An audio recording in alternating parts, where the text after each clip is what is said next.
নমস্কার বন্ধুরা, do online easily YouTube চ্যানেলে সবাইকে স্বাগত জানাই। তো বন্ধুরা, এই চাকরি যাবার আবহে রাজ্যে আবার শতাধিক শূন্যপদে সিভিক ভলেন্টিয়ার নিয়োগের ছাড়পত্র দিয়েছে বলে তথ্য উঠে আসছে। তো বন্ধুরা, এই ভিডিওতে পরপর সমস্ত তথ্যগুলি আপনাদেরকে জানিয়ে দেব, যেমন কতগুলি শূন্যপদ রয়েছে, কোথায় নিয়োগ করা হবে, সমস্ত তথ্য আপনারা কিন্তু পরপর জেনে যেতে পারবেন। আর যদি ভিডিওটি ভালো লাগে তাহলে অবশ্যই ভিডিওতে একটা লাইক দিয়ে দেবেন। এছাড়া আপনি যদি নতুন দর্শক হন তাহলে অবশ্যই চ্যানেলটিকে সাবস্ক্রাইব করে অন নোটিফিকেশনটি অন করে রাখবেন, যাতে আপনারা সমস্ত রকম সরকারি প্রকল্পের তথ্য এবং সরকারি চাকরির খবর সবার আগে পেয়ে যান। তো দেখুন কি তথ্য উঠে আসছে। তো দেখুন, এটি প্রতিদিনের যে অনলাইন পোর্টাল, সেই অনলাইন পোর্টালে কিন্তু এই তথ্যটি প্রকাশ করা হয়েছে। তো সেখানে কি বলা হয়েছে সেটি আপনাদেরকে আমি দেখিয়ে দেবো। তো দেখুন, এখানে বলা হয়েছে যে 114টি পদে নিয়োগের ছাড়পত্র দিল মন্ত্রিসভা। বুধবার মুখ্যমন্ত্রীর নেতৃত্বে মন্ত্রিসভার বৈঠক বসে।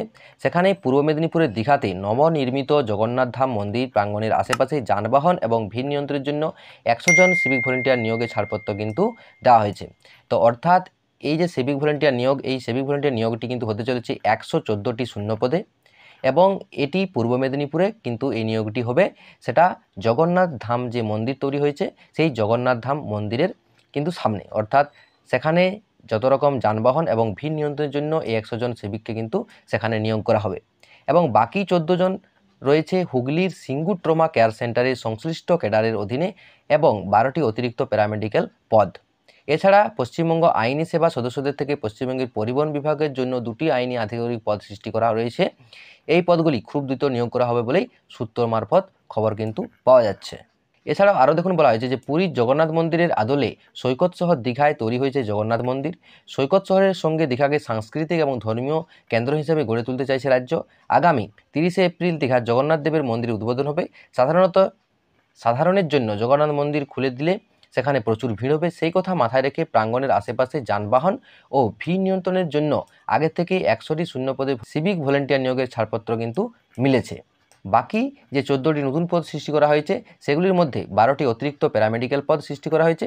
হুগলির সিঙ্গুর ট্রমা কেয়ার সেন্টারে অতিরিক্ত পদে নিয়োগ করা হলে সাধারণ মানুষ আরও ভালো চিকিৎসা পরিষেবা পাবে বলে মনে করা হচ্ছে।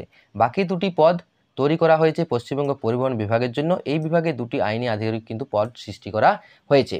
অর্থাৎ এই যে 114টি নতুন সিভিক ভলেন্টিয়ার কিন্তু নিয়োগ হতে চলেছে, সেটি 100টি পূর্ব মেদিনীপুরের যে জগন্নাথ মন্দির সেখানে তৈরি করা হয়েছে, এবং তার উদ্বোধন 30 তারিখে। সেখানে যদি ভিড় বা যানবাহন নিয়ন্ত্রণের জন্য সেখানে কিন্তু 100 জন সিভিককে কিন্তু রিক্রুটমেন্ট করা হয়েছে বা রিক্রুট করা হবে।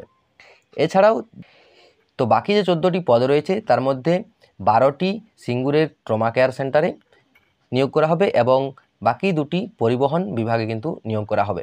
তো এই টোটাল 114টি শূন্যপদে কিন্তু সিভিক ভলেন্টিয়ার খুব তাড়াতাড়ির মধ্যে কিন্তু নিয়োগ হতে চলেছে। তো এই তথ্যটি যে সংবাদ প্রতিদিন, সেই সংবাদ প্রতিদিনের তরফ থেকে কিন্তু প্রকাশ করা হয়েছে।